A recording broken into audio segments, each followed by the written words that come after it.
Hey, you're listening to Blindsight. Let's go. Mental health isn't something to take lightly. It's time to fight. It's time to thrive. Let's do this.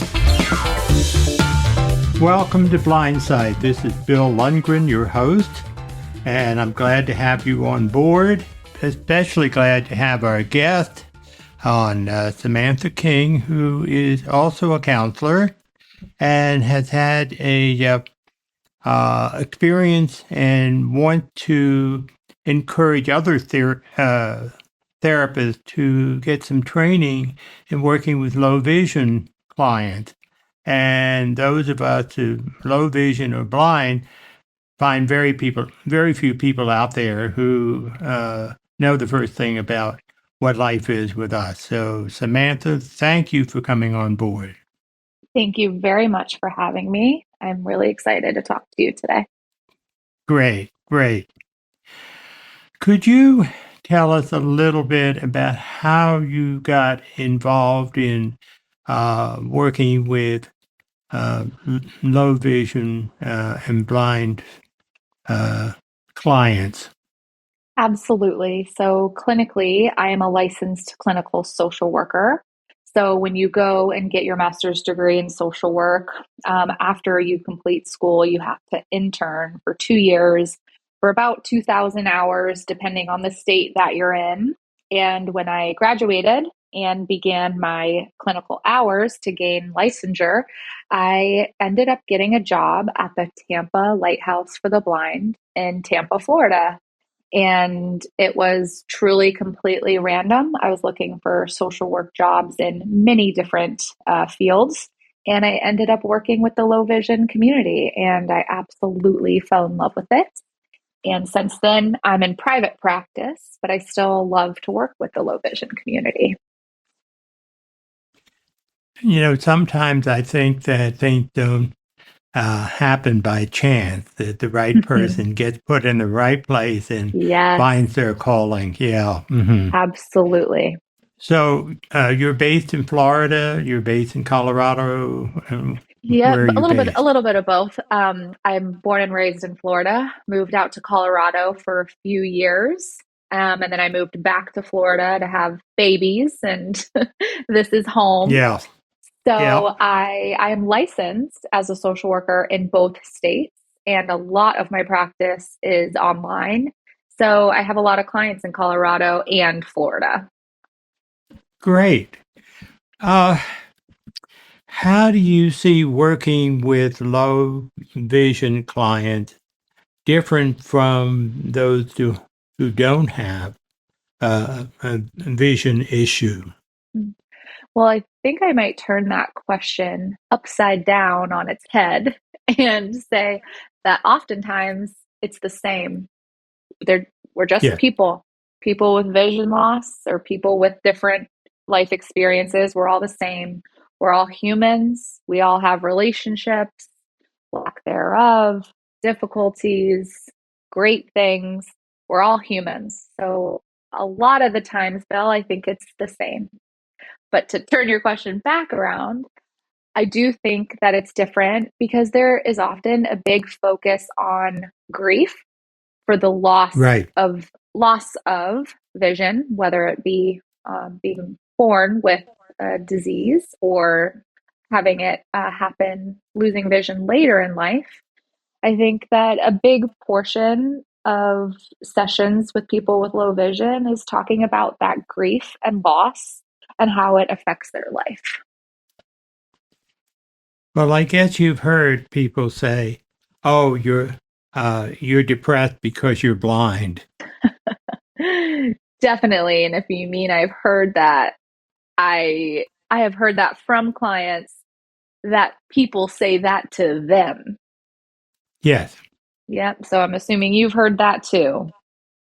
Oh, of course. And in Mhm. fact, one of the difficulties for me as a blind therapist, now I started my practice as my vision was deteriorating. And Mhm. finally, I had to get a dog, and Mhm. the clients fell in love with the dog instead of me. As we all know, that Yeah, happened. that's Uh, true. Mhm. And then I became a total. Mhm. And a lot of times when they come in, I don't even tell them. Got a dog. The dog runs Yeah. out in the waiting room and brings him into the office, and then looks to me for a treat before he sits down. Mhm. Uh, but then after a few minutes, we're talking, and somebody might say, "You're blind, aren't you?" And I sort of look around the room and say, "Yeah, I think I am." And of course, that throws them off. And I'm feeling my job is to see me as a therapist rather than as a blind therapist. And it usually works because, we're right into dealing with their issue Mhm. rather than my issue. Absolutely. That's why we're there. Yeah.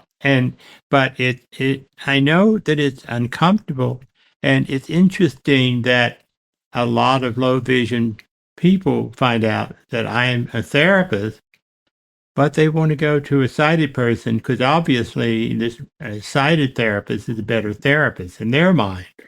So there's a prejudice. A Yeah, prejudice there's a against their prejudice. own. Yeah, yeah. Yep. And so it's a prejudice on both sides. The question is, how do you get around it?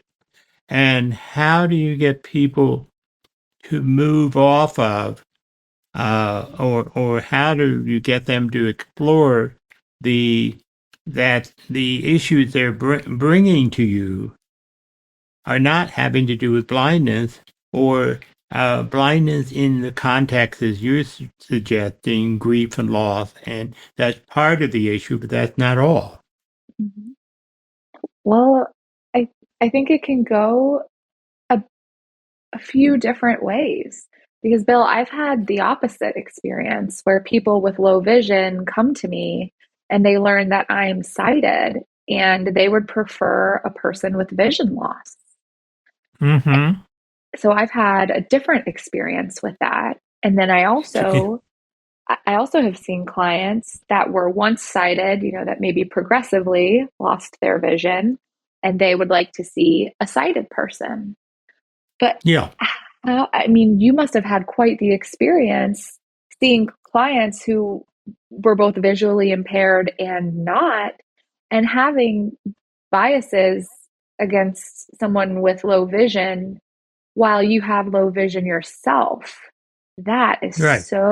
That's tremendous because, I mean, that is truly unbelievable because when I worked at the Lighthouse, one of the first things I did as the social worker was tell my clients, you can do anything besides fly a plane, basically. You can do it all. And that was part of our job was job rehabilitation Right. Mm-hmm. and telling them that they can do anything. And therapists would probably be on the top of my list. Your sight has Right. nothing to do with your education. You read just as much as I do. You have just as much of a qualification as I do. Well, there is that prejudice we have to get past, but the thing when you talk about going for grief, when do you? Is it often the first thing that comes up, or is maybe they say there's no problem. I have no problem with my loss of vision. This is what I'm coming to you for. Hmm. Well, I always like to begin with why are you here? Mm-hmm. And if they're expressing to me that they're here because of their vision loss, then we do usually dive into how did it happen and how are you feeling about it? And more times than not, grief is a big part of the emotional experience for them.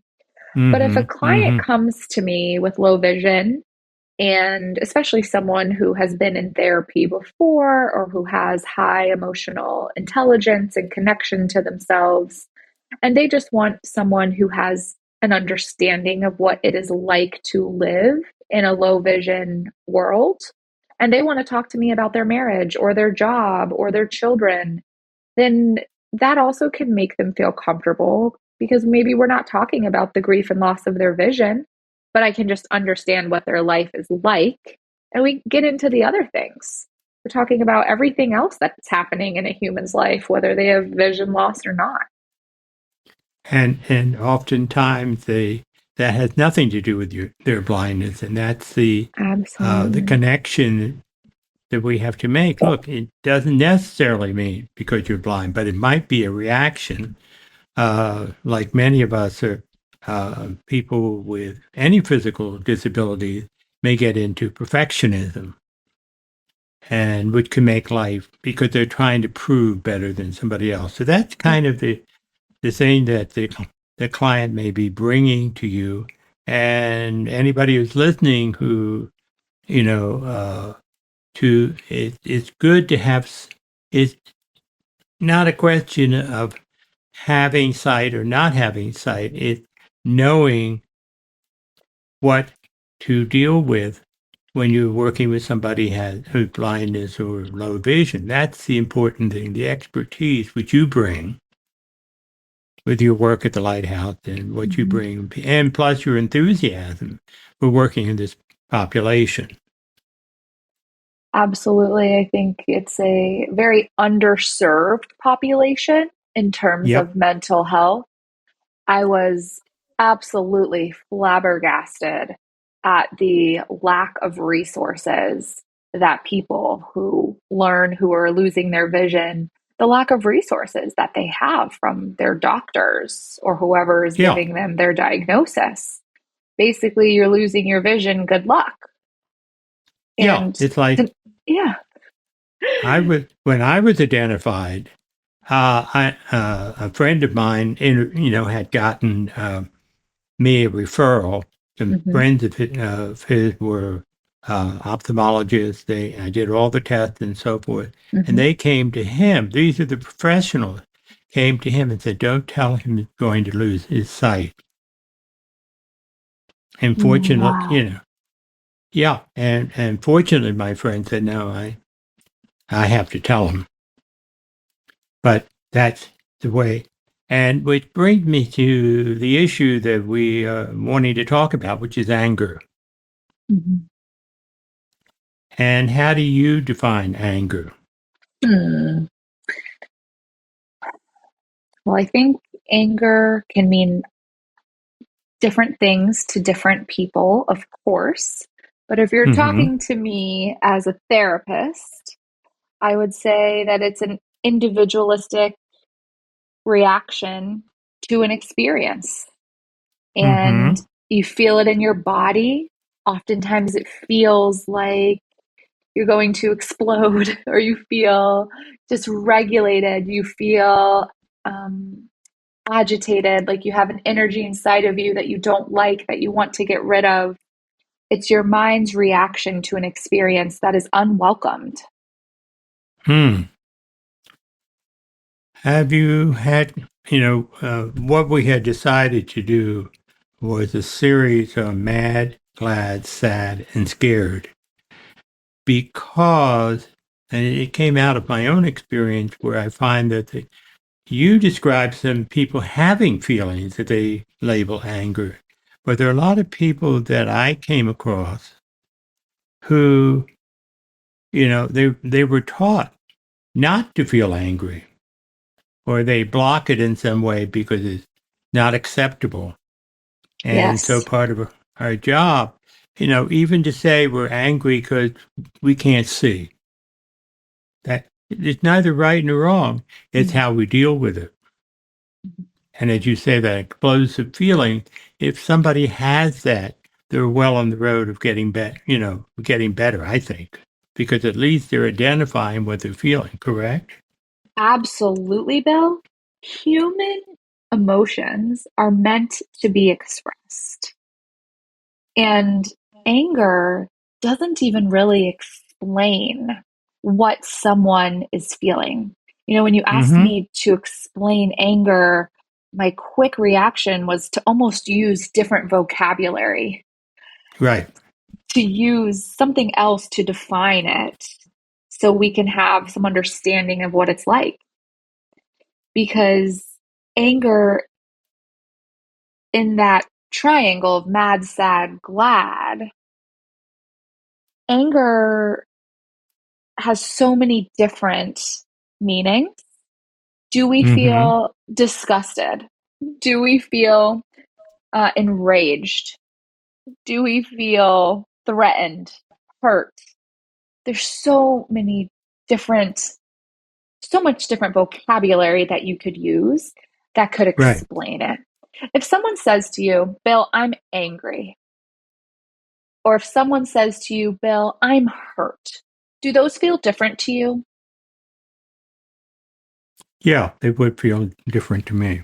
Yeah. If I said, Bill, I feel threatened, would that feel different to you? Yeah, they would. Where anger is almost this umbrella term for 100 different ways that you feel. Mm-hmm. Now, one of the reasons as a therapist that I try to get people to be very specific in their feeling because it's so different, exactly for what you're pointing out. It's kind of different. There's so many words for it. And sometimes the meaning of it becomes blurred. Absolutely. And this is why it's important to have that language because we can't regulate or manage our emotions if we are not explaining them productively. Well, I'm talking to a woman, and I know that there seems to be, or maybe you feel differently, a gender difference in terms of any expression of anger. Well, yes, there absolutely is. I worked when I was in marketing, my first career, had one female supervisor and all the rest were males. If the male blew up and made all kinds of noise and so forth, that was acceptable. Yep, But for the one female supervisor to act that way, they use all kinds of language behind her back about what kind of a person she is. absolutely. That's And the sexist part of our world. And anger, how is it appropriate that if I'm angry and I stomp my feet and walk away, someone's going to talk poorly about me stomping my feet? Where if it's a right, man, they say, oh, he's just being a guy. yeah, exactly. Unfair. This minute, a lot of it's also driven by the family because in my family, we weren't allowed to be angry. So, what did you have to be instead, Bill? What I had to swallow it, or one of the adults would say, "Oh, you're not angry. You're sad because of X, Y, Z," and Dismissive. so it gets deflected. Hmm. And so I think that's one of the reasons I became a therapist because I had very confusing message in my family about emotion. You probably needed that validation Yeah, when you're and a for me, child. Anger, yes, anger is an action emotion. We want to do something when there's anger in the room. And right, it can look like irritation or fury or rage. But when you're a child and you don't get what you want or you don't have your desired outcome, the normal reaction to have is anger. right, When you lose, you're playing a sport or you lose, or your sibling takes your toy, you feel anger. Our nervous absolutely. system is a wreck. And for someone to tell anyone else what they can or cannot feel is completely wrong. But so many people come in with that uh, blurred understanding of our feelings. All those feelings are neither bad nor good. Mhm. They're just feelings that we have, and it's how we utilize it that makes the difference. Yes. But as a child doesn't have the tools yet to be able to say, I'm angry about something. They just explode. I have a 2-year old, and when she gets upset that she can't have the snack before dinner, or her brother is playing with a toy that she wants, I'm already teaching her when she starts to cry or become upset. I'm already teaching her language for her emotions. And Good. I look at her and I say, I'm mad, mommy. And I kind of emulate an angry stance. And I have her mimic me. I'm mad, mommy. And I'm having her say that because I want her to be able to have language for the emotions because that normalizes it. Yep. Yep. You have to let it out. Right. But at the same time, speaking from a blindness perspective, we may get very afraid of expressing anger because we can't see if somebody body reaction to our anger, and we're told, that we may get into trouble. So we have to mute that. So, Bill, what do you think is the best way for a person with low vision to express their anger in a way that feels safe? To accept as a valid feeling that you're angry. But that doesn't mean that you have to go hit somebody or do some extreme behavior, but just simply to be able to say, I'm really angry that such and such happened. Yes.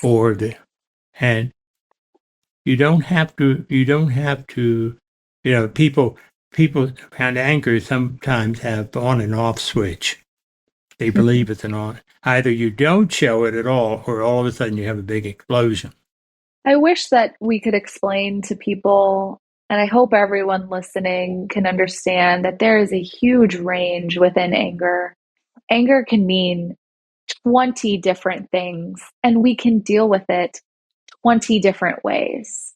When you're in the low vision community, it might not feel safe to stomp away, or you might be expressing your anger to your partner and you can't see their reaction if they have anger Right. as well. So, in the Right, low vision right. community, I would tell people to learn the cues of your body and your mind for when anger is arising, and then Mm-hmm. decide what is your best coping mechanism for anger or whatever other emotion you're feeling. What is your best coping mechanism? And a, I'll tell you a few of my clients' coping mechanisms. It is to name the emotion and walk away. They're talking to their partner and they say, honey, I'm feeling angry. I'm going to walk away and go do X, Y, and Z for about 30 minutes or an hour. I need to come back to this conversation. It's There you go. it's walking away. It's listening to music. It's going for a walk, going and sitting with their guide dog in their favorite room. It's going and taking a shower. It's doing something, and every person is different, but it is doing something to allow the emotion to be within you, but not let it take over and do anything bad. Or do anything that would have negative consequences, but to make the point. And this is the thing, that on or off switch that we sometimes are raised with. And one of the side benefits of having a guide dog is the training to understand when a dog makes a mistake, you don't yank the collar. You Yes. give them a couple taps that no, and continue to do the behavior, you kind of up the ante. That is, you may pull the leash longer. And the ultimate is when they're really refusing to obey you, then you move the collar up to a point where you let them know that you mean business. But it's a graduated step. And most dogs, more than humans, know that, it isn't on or off. If we can, as you say, walk away or say, I'm angry, and walk away and do something, and the person persists, then you can be firmer, but you don't need to go to violence. And that's what most people associate, I think, associate anger with violence. That your sense as well? I think anger has a very bad reputation. You hear the term anger management can be thrown out there, or he's just an angry old man. You Yeah, hear, you right. hear that anger word with a negative connotation all of the time. So I think it gets a bad rap. But in the research and in my experience, anger is an emotion that we feel when something gets in the way of a desired outcome. That happens to every person every day. Even small things can make us angry. Anger Mm-hmm. is a regular emotion. What we do with the anger is the problem, Bill. Mm-hmm. Feeling anger inside when something happens in a way that you didn't want it to happen is normal. Dealing with it in an unhealthy way, that is the problem. Anger does not have to equal aggression. We come back to the question about body language. You know, some people with low vision or no vision, myself included, get a little hesitant in terms of what level of anger I'm allow myself to be, Mhm. because the person I may be talking to may be 250 pounds and of sheer muscle. I'm Yep. going to be a little more respect, but I don't know because I can't see uh, what they are and what their reaction is to my saying that I'm angry. I definitely have heard this story a few times from clients that one of the most difficult parts about expressing emotion to people is that they can't understand someone's reaction unless it is spoken. Mm-hmm. Mm-hmm. You can't see, first of all, what that person looks like. So if you're angry with somebody while you're waiting in line at the DMV, if Yeah. you're mad at someone in the grocery store, you have no idea who you're dealing with. So that can be extremely scary for Ni- people. 97-pound weakling versus a Yeah. 250-pound sumo wrestler. Yes. You have no idea. And then also, it can be just as scary talking to someone's wife or husband or brother or sister. You're expressing your anger and you have no idea how they're reacting. Have they walked away? Right. Are they crying? Do they feel shame? Are they cowering? Are they sulking? You have no idea. So if you keep expressing your anger and you have no idea someone's reaction, you can't predict the next step Right. like a sighted Right. person would. And of course, that can be extremely difficult. So some of the Mm-hmm. work I do in that is helping my clients to get clear on what it is that they need from the person they're communicating with. Okay. So if they're talking to their brother and they're looking for a conversation to go a certain way and they cannot see their brother, they are responsible for expressing to their brother just that. Hey, I'm going to tell you how I feel. I can't see your reaction. So can you tell me what your reaction is? Can we talk about what's going on in the room? What are you feeling, brother? Are you feeling upset like me?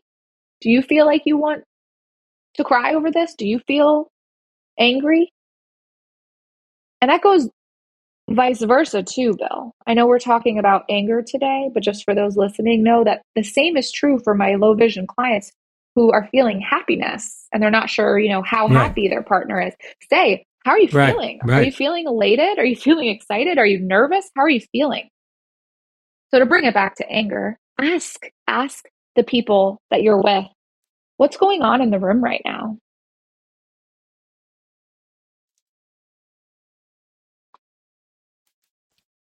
I think that's an important tip that you're providing our audience, And I'm thinking, even the sighted people are really trained in that. Even if you can see them, that's a perfectly valid question to ask, because we tend to go right into the subject and tear each other apart. But what you're saying, communicate with the person and ask them to communicate with you as part of a way to deal with your anger. You have That's to a good point. communicate. Thank you, Bill. You have to communicate about your communication. Mm-hmm. What is going on in the room? Do you have some other tips for people in this Hmm. kind of situation we're talking about? Well, first of all, I think if you are having difficulty navigating your own emotions or your loved one's emotions, I want people to know that they're not alone. And chances are everyone else listening to this also has felt this same way. And I want people to know that there are things that they can learn. One of my favorite Hmm. sayings, one of my favorite sayings is, you don't know what you don't know. And when people come to therapy and I show them new ways to be productive with your emotions, to be responsible for your emotions, for understanding emotional reactions and taking accountability, I watch people's lives transform. And so, for anyone who hasn't been in therapy, just know that if something's not working for you in your communication and in your life and in your dealing with your emotions, there are therapists out there who can teach you and show you new ways of being. So, I want people to know that. Mm-hmm. And to be open to Yes, change yes, yes. Know that it's out there and know that it's possible and be open to it. and be open to it. Yeah, very much so. Yeah, so to answer your question in a more direct way, what other tips do I have? When you feel any emotion, I would want you to really connect with yourself on what emotion that you do feel. And a lot of times people can't name emotions. They'll name Yeah. mad, sad, happy. But I want Mm-hmm. everyone to look up the emotions wheel. And it's this image that if you imagine a wheel shape, a big circle shape, and inside of it, in the middle of it, is all the core emotions, that happy, mad, sad.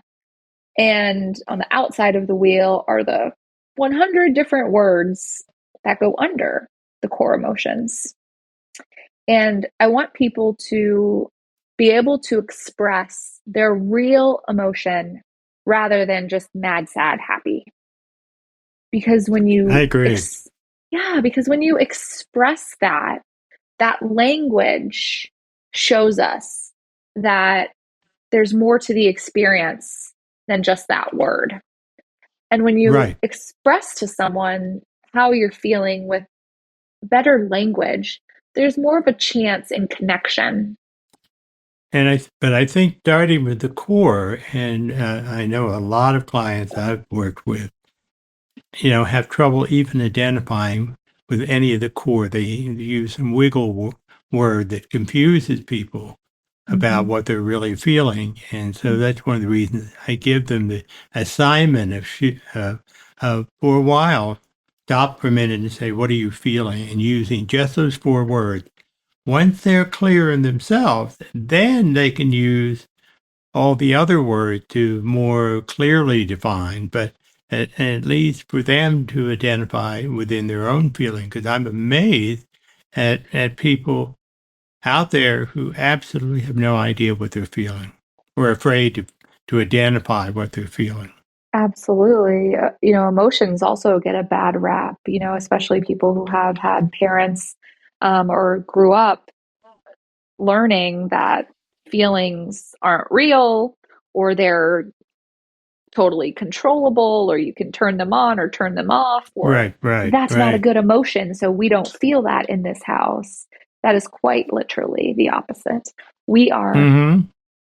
feeling human beings. Bill, you know this from being a counselor, but every single experience that a human has comes through feelings. Right. For someone to Right. deny having emotions is really one of those pet peeves that I will never get over, because that is not true. We are feeling beings. We feel before we think. Every Right. decision we make is through a feeling. So I agree with you that people need to know the core emotions, but I would absolutely make them take the next step to be able to Mm-hmm. express that emotion with more language. Because More if I appropriate language. Mm-hmm. Yes, because if I tell you I'm happy, you have no idea if I am optimistic or proud of myself or joyful or I'm looking forward to something. If I just say, "Oh, I'm happy today," you have no idea how I really feel. Right. That diminishes it. Happy doesn't describe it. Happy doesn't describe it So, at all. and you see, part of the job as a therapist to help our client understand, and maybe even, I know in my family, to undo some of the family messages around emotion and allow uh, our client to feel and know what to do when they feel a certain emotion, and in a sense, not control it as much as manage it. What I Absolutely. use, manage. Yeah. Yeah, we can't control all of our emotions. But We what shouldn't. helps but what helps us manage our emotions, as you put it, is our emotional granularity. As Mm-hmm. soon as you are able to accurately label your emotions and you have that emotional granularity, you are now able to distinguish between a whole range of emotions. You're able to distinguish that, and it gives the people that you're communicating with a chance to understand.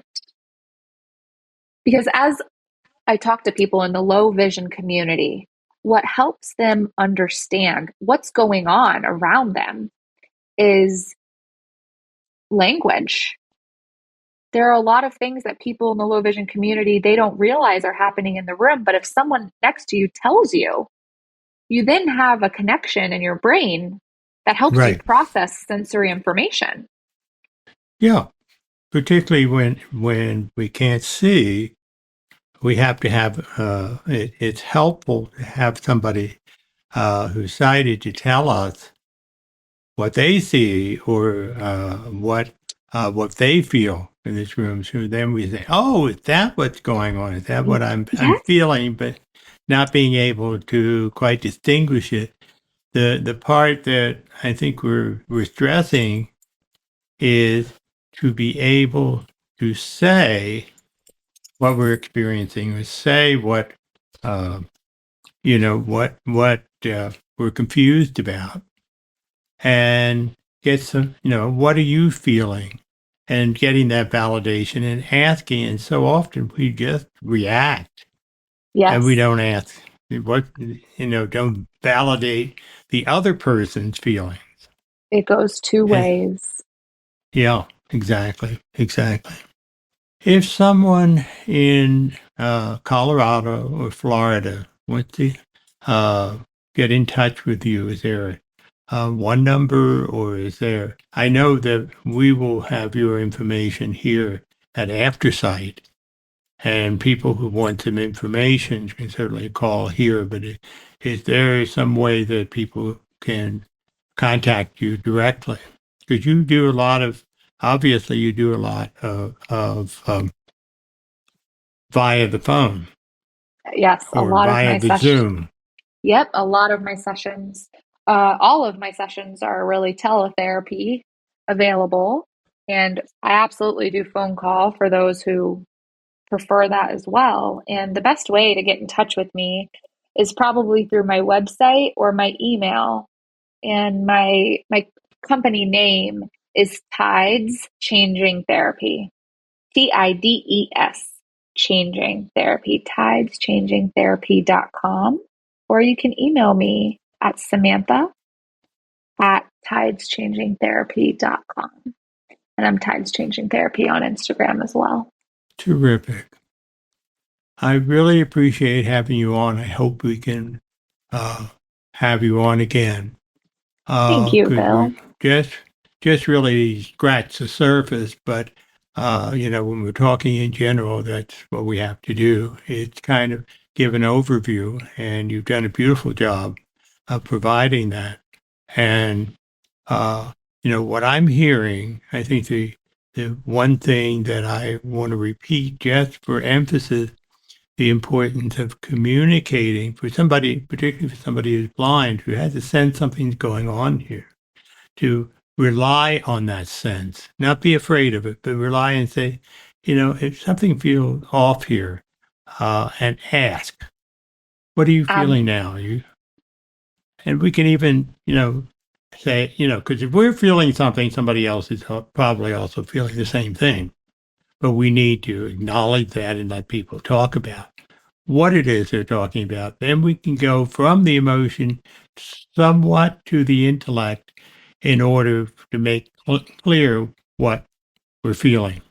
And I think that's an important message that I hope we're providing our listeners. I think we did. I never thought I'd have so much fun talking about anger. Thank you, Bill. Well, I am hurt and confused that you're happy to be talking about anger.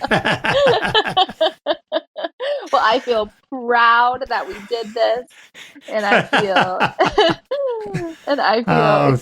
excited. And thank you so much for having me. Well, thank you for being on the air. And those of you in the listening who weren't able to write down the information that Samantha gave, we have that contact after site.